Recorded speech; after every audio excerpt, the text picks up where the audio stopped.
Okay, hey you guys, so if you don't know, my name is Nicole Commisso, and I am the co-founder of Liberty Den University, and this is my podcast, Triggered. So this is the first podcast today, and just to review, Liberty Den University, our mission here is to have real civil discourse and real discussion about political and social issues in the country, but especially on college campuses today. So I have a really exciting guest today. His name is Dominick DiCarlo.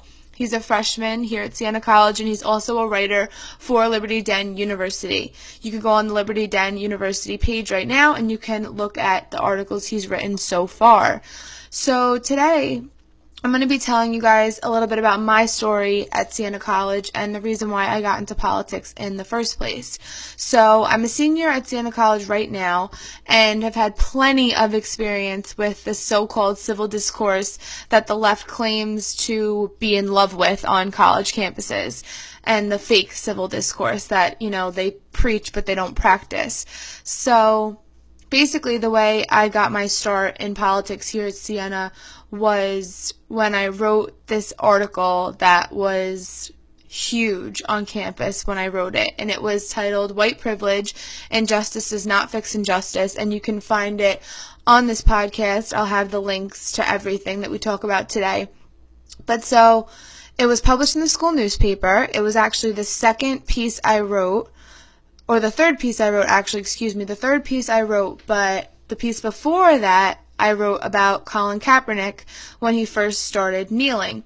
And so that piece was actually not published in the newspaper because of my strongly worded opinion. So that's for another day.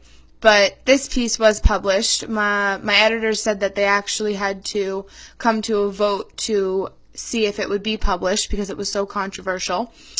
And basically I talked about how I don't believe in the notion of white privilege and how I don't think that just because I'm categorized as white, I should chalk up all of my successes and hard work to this notion of white privilege. So if you don't know what white privilege is, it's basically saying by society standards that white people have a leg up on everybody else just because we're white.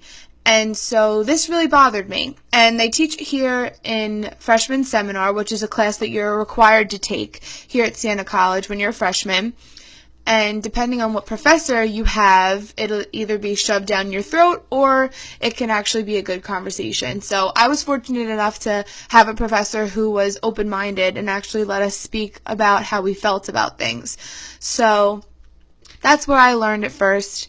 And basically, you get assigned this piece, and it's called "White Privilege, Unzipping the Invisible Knapsack" by Peggy McIntosh. And everybody, as freshmen here, is given this to read. And it's basically a whole list of reasons why white people have it better than everybody else.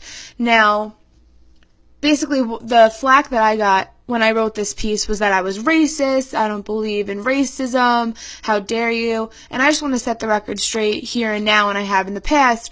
I'm not denying that racism is not real. I'm not denying that people of color, black, Hispanic, whatever, pink, blue, have had issues and have had difficulties and terrible, terrible things have happened. I'm not denying that. But in this day and age, in 2018, in the United States of America, people have not been more free than we are right now. And to go backwards in time and to say, basically that's the whole title of my piece, "Injustice Does Not Fix Injustice," it's racism. And actually at the time I called it reverse racism, to say that the notion of my skin color, I don't have to work as hard, is reverse racism. But as time goes on, I really realized it's just plain racism.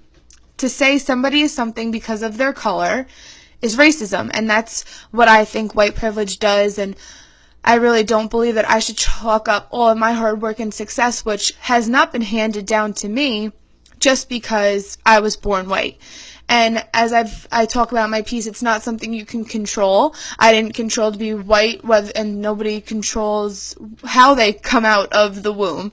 And so basically everyone around campus went absolutely nuts. Absolutely crazy. And I was public enemy number one, and the backlash did not bother me. it really didn't. I actually embraced it, and I still do.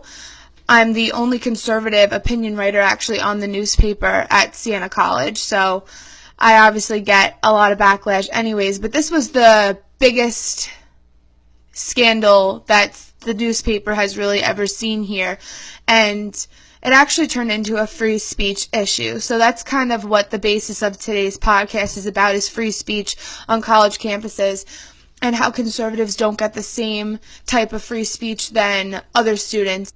So basically I go into talking into my piece, and I say how no matter what my family's faced and what I have faced or been through and what I've accomplished in my 20 years of life. At the time I was 20, this was my sophomore year of college, I'm a senior now, but basically all the things that I've gotten past and worked for is taken away from me because of white privilege, and this is my opinion on the topic. And, you know, basically when this happened, there was no newspaper to be found. It was huge. I was public enemy number one, and it unfortunately turned into a free speech issue because students and even faculty and administration were saying, how dare she write this piece? She hurt people's feelings with her words, and how dare the newspaper let something like this be published? And as you could read my piece, I'll put the link up, like I said, I did not say anything bad about anybody. I didn't hurt anybody's name. All I talked about was my story and why I don't think white privilege is real, and why I don't think it's fair to say just because I'm white, I have a leg up on everybody else, because I think that's complete nonsense in this age in 2018. And I really do think that it's racism, or some people call it reverse racism, in the highest order, because it's just not true. And so I actually got threats on campus, physical threats. You know, people were threatening me. Someone followed me. Somebody threw up my article and threw it at me. Somebody followed me and tore up my article, destroyed it, and put it where I was sitting. Somebody kicked and pushed my chair over while I was sitting in it on campus in the local cafe on campus. Just unreal things that we're seeing right now, actually, with conservative leaders, political leaders, how they can't even go into a coffee shop, or they can't even go to the grocery store, or they can't sit down with their family and have a meal in a public restaurant because people harass them. I mean, and the left loves civil discourse. I think that's absolutely insane and animalistic, to be completely honest. So, and that happened to me. And so, you know, I was pretty much deemed as white privileged girl, and a lot of people called me racist, and they still do on this campus, which is so unfair to me, that when you have an opinion as a conservative, even as a conservative student, you get called names and you get put down, and you basically get told to shut up. And I'm not that type of person. I'm always going to speak my mind, because what are you if you don't say what you believe in?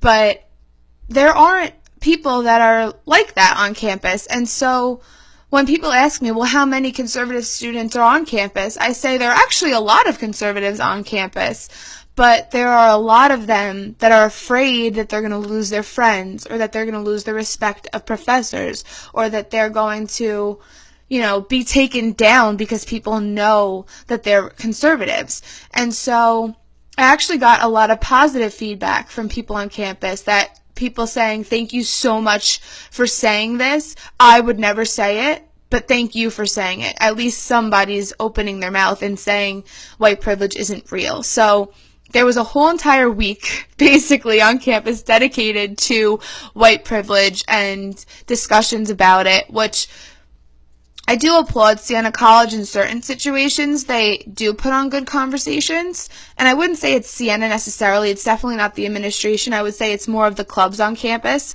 but I mean, it's definitely not 100% there, the civil discourse. It really isn't, especially in the classroom. But so there was a whole week dedicated to white privilege, and every day there was another event, discussion, white privilege, is it real, is it fake, like all of these things about white privilege.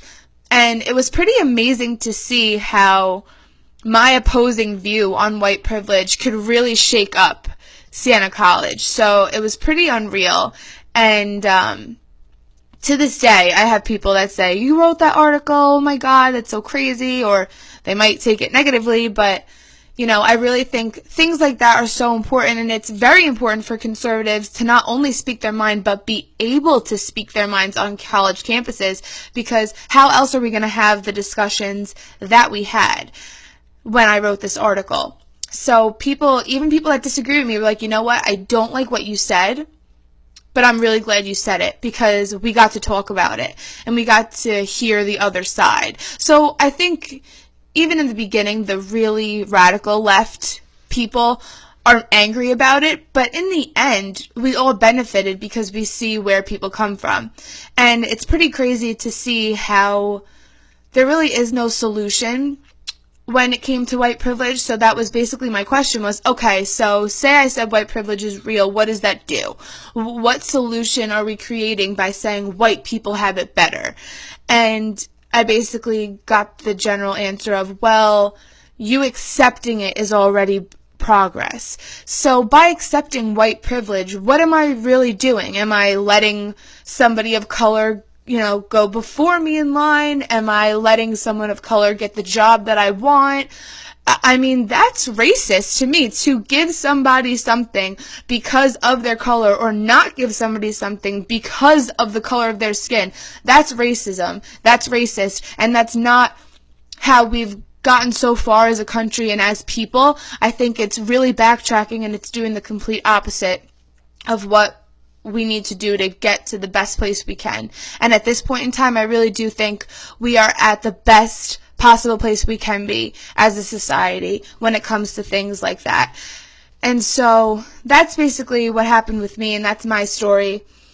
And I have tons of other stories that we'll get into on another day, but that's really the main reason why I got into politics and why I'm so excited and I am so pushing towards college students having that civil discourse and being able to talk peacefully about hot button issues and really, really controversial stuff. So we have an awesome guest coming on soon. His name, like I said, his name's Dom DiCarlo. He's from Long Island too. I will introduce him again when he comes on, and he's going to be talking about all of his problems he had in high school being a conservative. So my name's Nicole Commisso, and this is Triggered. Alright guys, so I'm so excited to introduce my first guest, which is Dominick DiCarlo. He's a Siena College freshman. He's actually also from Long Island. Woo! And he is the VP, actually, of the Republican Club chapter here at Siena College. So, awesome piece that you wrote. Dom's also a writer for Liberty Den University. So why don't you tell us a little bit about your experience at Siena College so far? How are you liking Siena? I like it so far. Right. I mean, when I visited, when did I visit? I visited like last summer was the first time I visited. I liked it. I thought it was good. When I went for the, I went to like the open house kind of thing after I got accepted, and I kind of talked with admissions and things like that again, just about everything. And my dad was in the room, and he's like, so what's the political atmosphere like on campus? And the guy's like, oh, we're pretty 50-50, we're pretty even, it's pretty normal here. And then my dad just went off on this rant about how college campuses are just cesspools. I think that's the word he used. And which I would not disagree with your father on that. And how there's like no varying of thought allowed, and you can't have your own opinion and things like that. Which right. I've noticed a little bit of it. None of my professors are conservative or Republican in it by any stretch of the means. Okay. I doubt any of them are even libertarian. So, but I expected that. Right. I kind of wanted that in a lot of ways. I wanted some pushback. Right. So, get you to think a little. Yeah. Right. As long as no one's censoring your speech or forcing anything on you, you're okay with that. Yeah. So am I, which I talked about in my story. So as you know, I wrote a article in the school newspaper here, and everyone went buck wild about it. So I guess my first question is, have you learned about white privilege yet? Oh, I have. Yes, I did. It actually wasn't in freshman seminar, though. It wasn't? Okay. Freshman seminar, she brought up the big event that happened last year on campus. And she about said, my article? Yeah. No, just about like the free speech event or whatever was happening. Right. That's the one thing she brought up. Okay. And she said everyone who was there were all had ties to white supremacists. Awesome. Was the way she described it. So what Dominick's talking about is the huge political event that we had here at Siena last year, which was called Let Freedom Ring. And we had 5 conservative and libertarian speakers here at Siena. And that was the next big controversy, which I was going to talk to you guys about with Dom, so I'm glad you brought that up. But, so it was the biggest political event in Siena's history, and really the first time that 5 conservatives / libertarians were in the same room speaking at Siena. Like, wow, people went nuts. So that's what a lot of people and professors said, that they are tied to white supremacy, which is absolutely crazy. But, so there was one professor, Jennifer McErlin, who we told you that story, I think. You did. That she's a philosophy teacher here, tenure, and So she's not going anywhere. No. And so she wrote an email to an alumnus of Siena College, and they were going back and forth talking about the Let Freedom Ring event, and how dare we have conservative speakers at Siena College, and how dare conservative speakers have a voice. And so she actually called me out by name for my white privilege article. She said it was false. So that's around the time that was posted. So right. That was about, okay. She said it was false, insulting, and provocative on my part to write such an article, going against white privilege. So that was huge. It got national media attention. We were all involved in it. I saw it randomly on Twitter on Campus Reform, just out of the blue. Right, yeah. Campus Reform yes. It was so crazy. So not surprising she said that. But I know you have yourself had tons of backlash in high school. Yeah. So you're not even in college yet. It was a great time. You've gotten so much backlash. So what you talked about in your piece, which you guys could find on Liberty Den University if you want to read Dom's piece about his experiences. But so tell us. So what happened to you in high school? What was the first thing that ever happened? Nothing. Okay, so high school really, at least for me, wasn't very political until all the 2016 election stuff. All that started ramping up in like 2015. But it really came to a head. The first thing that happened was, and this wasn't as much included in my piece because it wasn't like the biggest thing that had happened. But so a couple weeks after the election had happened, they announced to the school, they're like, we're going to have a specific time where you can get out of class, come down to the auditorium, you can watch the inauguration happen. They did the same thing for Obama in 2008 and in 2012. So they said you'll be exempt from class, you'll be able to come down, listen to it. Which that's pretty shocking, It was really good of them. I was impressed. I'm impressed. But then a bunch of teachers apparently complained to the administration that they didn't think they should allow students to go down and watch it free of class time. I'm sure they didn't have that problem when Obama was right. Okay. So the school changed it and said you can leave class. The original one was you can leave class, but your teacher has to say you're okay to leave their class exempt from things. Okay. That was the first one. And then a bunch of students got angry, a bunch of teachers were still angry. And the administration then said, all right, we're just not going to do the event at all. And that set a bunch of parents off on Facebook and all these like moms groups on Facebook for the district. God. Everyone was angry. Everyone was upset on both sides. Because people were like, this is either bullshit, or they're saying this isn't fair to compare Obama to Trump in this way, and you're doing it for him, but you didn't do it for him. So then the school was like, all right, fine. They went back to the original thing. Okay. People can come down. It was a mess. Oh, my gosh. It was hilarious to watch happen. And I wish I had been there, because my friend was doing a documentary about the election and everything. And he was interviewing students about everything. And I was helping out with it. But I was down in D.C. for the inauguration, so I didn't get to see all the craziness on the campus. Right. So then it all died down for a couple of weeks. It was all good. Everything was fine. And then out of the blue, the school announced a change to their graduation gowns. Right. So and now this got pretty big. This got big. News too. Yes, it did. Right. Got it, CBS, Fox, and now all those stations. What high school do you go to? Ward Melville. So Ward Melville. Village Central School District. And we'll also post the link for this the whole entire thing. So, but go ahead. So they changed it and said that historically, guys wore green gowns, girls wore gold gowns, because those are the two school colors. So the school said that they're making the change this year to be more inclusive to transgender individuals who may not feel like they identify with the right gown color. I didn't care about any of this. I was just, all right, whatever. But a bunch of students started protesting it. They made like change.org petitions, and like 800 students signed it saying, we want this to go back. They rolled it out terribly. A bunch of students in the fall had already taken photos for graduation in their gowns, and now the gowns had been completely changed. It was just a mess. So there were protests, all this stuff, and the day after the protest, I'm sitting in the library doing my homework. Good. What was I? I was a junior at the time, being a good junior, and the principal comes on the loudspeaker, and he just starts talking about it all, giving like, we are a progressive, inclusive community. The rollout was not good, but we are going to continue with this change and all this blah blah blah blah blah. So one color for everybody. Yes, it looked like it was like a green gown and a gold sash with the logo on the front. It looked like the colors of the school. Yeah, the same color school. It looked like you're like amazing a Power how Ranger colors could be offensive, but that's another story. And I was like, all right, I don't care. But then what he said in his speech is what set me off. On the loudspeaker. Yes, he said, we are a progressive district who is open to all forms of discussion and all forms of thought. And I was like, hold up, that's not true at all. So I turned off, I put away my homework, pulled out a notebook. I just started writing down anything that was coming to my head.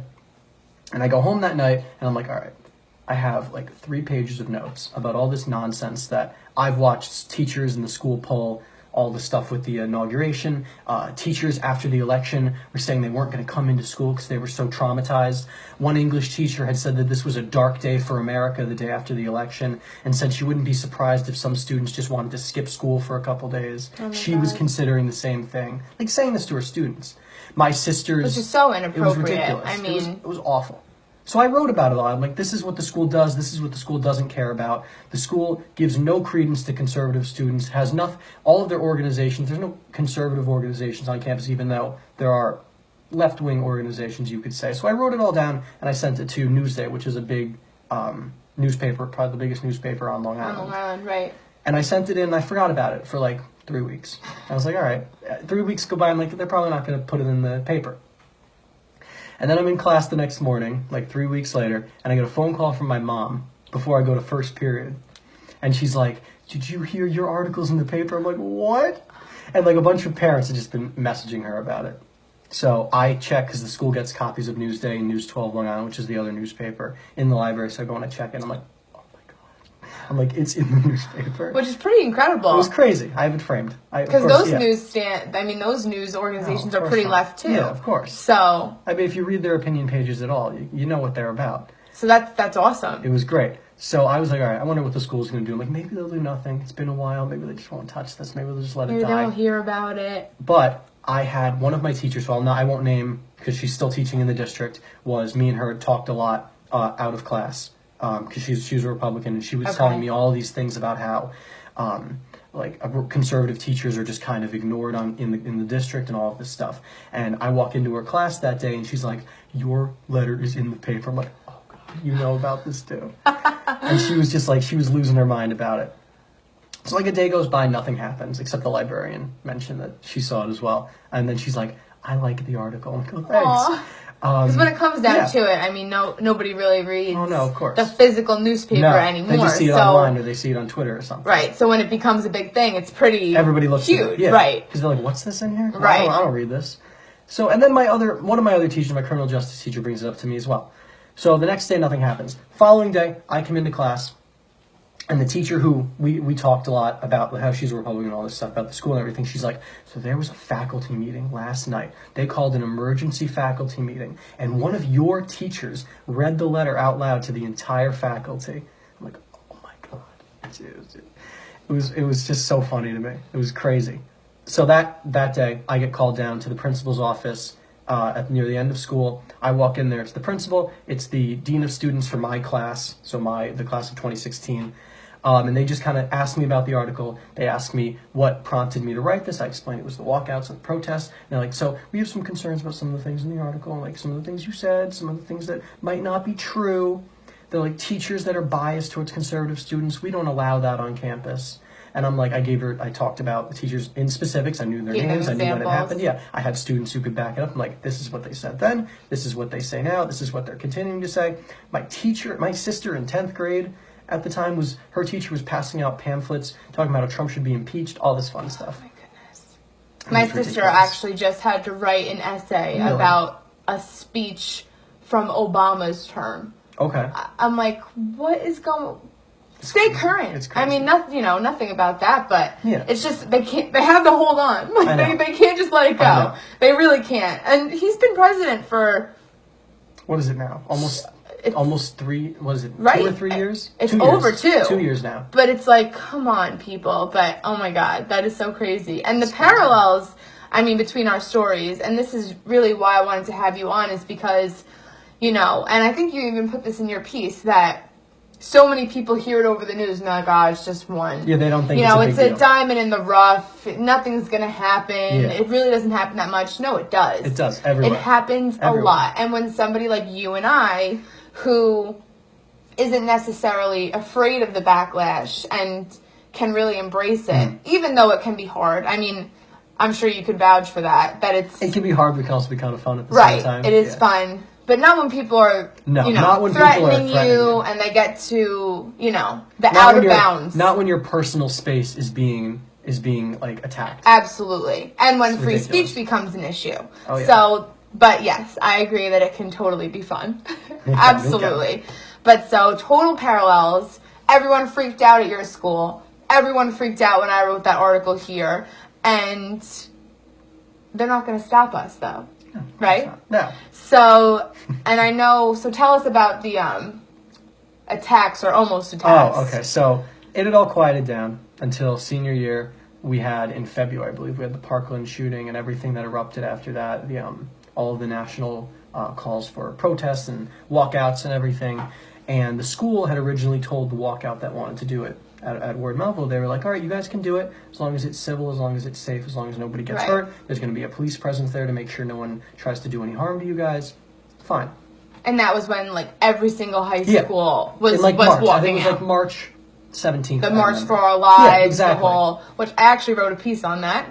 Which everyone was pissed about that too. But, I'm sure they were. So March for Our Lives. This was the Florida high school shooting. Yep. Okay. Me and my friends didn't like, the people that were organizing the walkout were not the biggest fans of me and a couple of my friends. They didn't like us. They would come into the cafeteria at time and harass us and like yell names at us and like try to like ask us, just walk by us and just ask us random political things like that, hinted that we were either like racist or xenophobes or Nazis. I heard it all.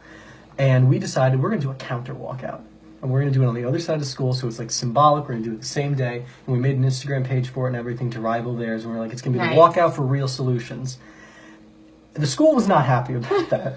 The school called both groups in and said, because of how big everything's getting, neither of these walkouts are sanctioned by the school. None of these walkouts will be accepted. If any students try to leave the school, there will be consequences, suspension, whatever it is. Which is so amazing because, I mean, think about it. So they're all about the one side. All about it. Yes, walkout, it's great. For gun control, walkout, you have every right to. Oh, yeah. But then when you guys want to go ahead and do the they put acts on everything. Same exact thing. Which I am impressed that they killed both. Like, don't get me wrong. And then that is true. They could have, but at the same time, it's also really not fair. No, it's not. Because, I mean, what were you doing differently? Nothing. It's the same exact thing, except you're on the other side We of did it. Nothing differently. Nothing. And we probably would have had less people. We would have had a ton of... We had a much smaller crowd than they would have had. But they wouldn't have wanted that. No, of course absolutely not. So they killed it. Which, at least they didn't let the other one go on. No. I agree with you on that. It still happened. But they proposed... I'm sure people still did it, right? It was huge. They proposed, instead of doing all these walkouts, they're like, all right, well, let's do a debate. We'll do a debate on the same day that the walkouts were going to be scheduled. We'll have 10 students on stage of varying different opinions, and we'll let students come down from their classes. We'll give exemptions for their classes. They can ask questions of the students can interact with each other. My side was like, great, let's do it. And so this was after class. This was, they cut back class periods. Okay, and so they put it at the end. Time yeah, they allotted time. They allotted like an hour for it. Okay. Which was plenty of time for me. The other side didn't want to do it. They invited all the organizers to be on stage. The organizers of their walkout decided not to do it, and they decided we're going to push through with the actual walkout. Shocker. They don't want to discuss the actual problems. The guy problems. who constantly harassed me, I'm not doing the one on stage. Right. So the actual walkout happens. A lot of kids went outside. A lot. So I can understand the school not passing out suspensions like they threatened to do. But no one got in trouble. And the whole walkout But I'm sure if you guys did your counter-protest, I wonder what would have happened. But we could only wonder, right? Yeah, so we come into school, we're all in our suits and American flag pins and everything, and we were feeling good. People were awesome. High-fiving us in the hallways, being like, good luck today. We're like, oh, thanks. So the forum happens. It was great. It was fun. The whole thing's actually uploaded on YouTube. Okay, great. Which we'll link that too. It was really fun. Students asked questions. Some of the history teachers moderated it. It was really good.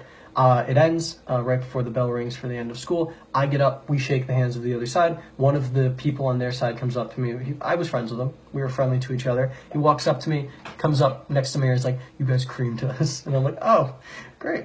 So civil discourse. Civil discourse. It was good. He shook my Literally hand. good I shook his hand. It was great. conversation. You guys still disagreed, but it was like, you know what? Exactly. You have an opinion, and that's okay. The school even let my friend film it for his class. Like, it wouldn't have been filmed if my friend hadn't been in the front row and had all his camera set up and everything. So I try to get off stage. I walk down. There's a bunch of guys waiting at the end of the stage, like, to shake my hand. Now, these guys were, like, all excited. Okay. They thought we had done so well. The crowd was mostly on our side. We had the louder cheers, which was really cool. And they were just kind of congratulating me. And then there was a bunch of people who wanted to walk up to me and talk to me about the things we said. Okay. There were a couple girls who came up to me and said, like, "What about this? What about this?" But I knew them. They were perfectly fine to me. And I was like, "Oh, I would love to talk to you," because I had to get home. I was like, "Oh, I'd love to talk to you about this tomorrow if you want to talk to me in the cafeteria, so we can talk about everything." And she was like, "Okay." So I tried to leave the cafeteria, and a lot of the protests from the walkout were starting to kind of like surround the outside of the auditorium because school had been over, so I couldn't get out. They were yelling at all the people. They were yelling at everyone on stage. Like, not even our side. It was everyone on stage. They were just being aggressive about just having like a talk in general. An actual conversation. Yeah. Some of those people were like people who were in the audience during the forum, kind of like just blatantly like yelling and interrupting us when we were talking, like saying, "What about so-and-so? What about so-and-so?" when it had nothing to do with what we were talking about. It was fun, but it was a lot. It was very unhinged at times. Right. So I couldn't get out the main way. So the school was like, "Come with us." They took me out the side way, and then they took me off campus on their own because they didn't want me to like walk through everything because it was pouring out onto the outside of the school. And it was a huge mob. It was like half the size of the original walkout, but it was ginormous. So was it just you?